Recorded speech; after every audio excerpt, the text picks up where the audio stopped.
taga-Roma, 11 na kabanata. Sinasabi ko nga, itinakwil baga ng Diyos ang kanyang bayan?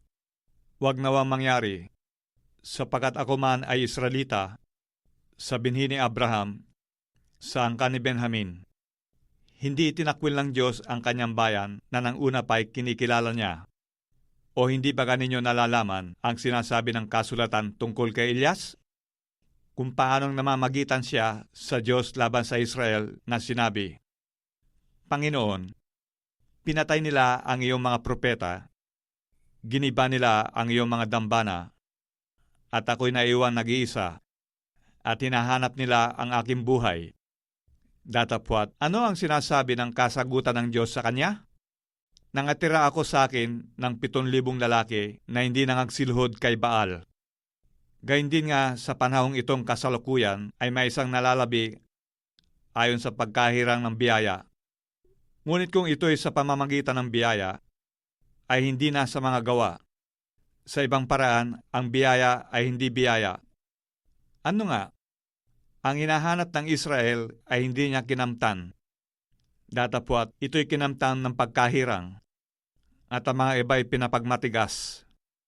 Ayon sa nasusulat, binigyan sila ng Diyos ng espiritu ng pagkakatulog, na mga matang hindi nakakakita, at ang mga pakinig na hindi nakakarinig, hanggang sa araw na ito.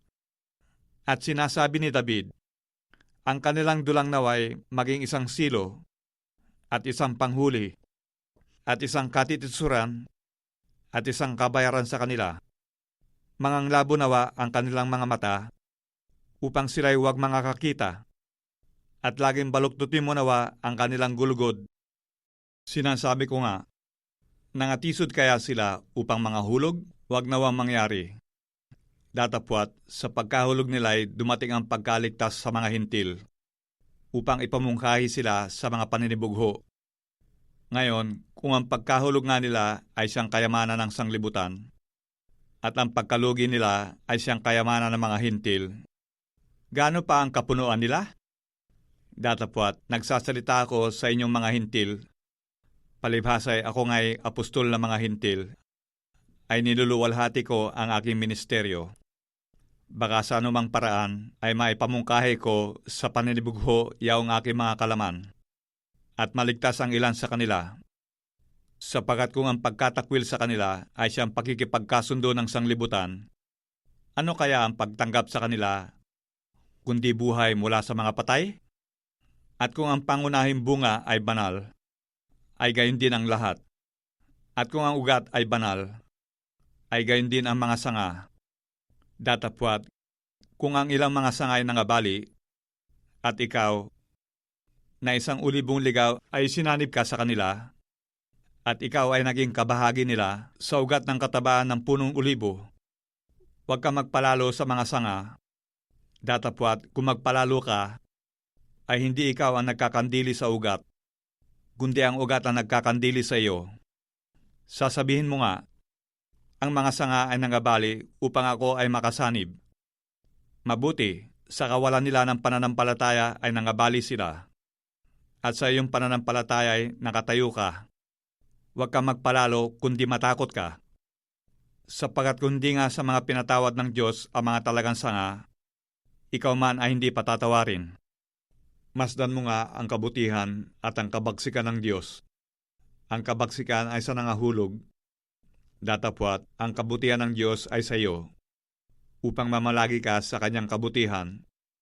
Sa ibang paraan ay ikaw man ay puputulin. At sila naman, kung hindi mangagsisilagi sa di pananampalataya, ay mga kakasanib, sapagkat makapangyarihan ng Diyos upang sila isanib na muli. Sapagkat kung ikaw ay pinutol doon sa talagang ulibong ligaw, at laban sa kaugalian ay isinanib ka sa mabuting punong ulibo, gaano pa nga ang mga ito na mga talagang sanga na mga kakasanib sa kanilang sariling punong olibo? Sapagkat hindi ko ibig, mga kapatid, na di ninyo maalaman ang hiwagang ito, baka kayo'y mga marunong sa inyong sariling mga haka, na ang katigasan ng isang bahagi ay nangyari sa Israel hanggang sa pumasok ang kapunuan ng mga hintil. At sa ganito ang buong Israel ay maliligtas, gaya ng nasusulat, magbubuhat sa Sion ang tagapagligtas, siya maghihiwalay sa Jacob ng kalikuan, at ito ang aking tipan sa kanila, pagkaaalisin ko ang kanilang mga kasalanan. Tungkol sa Ebanghelyo, ay mga kaaway sila dahil sa inyo. Datapwat tungkol sa pagkahirang, ay mga pinakaibig sila dahil sa mga magulang, sapagkat ang mga kaloob at ang pagtawag ng Diyos ay hindi nagbabago. Sapagkat kung paanong kayo ng nakaraang panahon ay mga suwayin sa Diyos, datapwat ngayon kayo'y nangakamit ng habag sa pamamagitan ng kanilang pagsuway. Gayon din naman ang mga ito ay naging mga masuwayin ngayon, upang sa pamamagitan ng habag na ipinagkaloob sa inyo, sila na may magkamit ngayon ng habag. Sapagkat ang lahat ay kinulong ng Diyos sa kasuwayan, upang siya ay mahabag sa lahat. O kalaliman ng mga kayamanan, ng karunungan at ng kaalaman ng Diyos, o di matingkalang mga hatol niya, at hindi malirip na kanyang mga daan.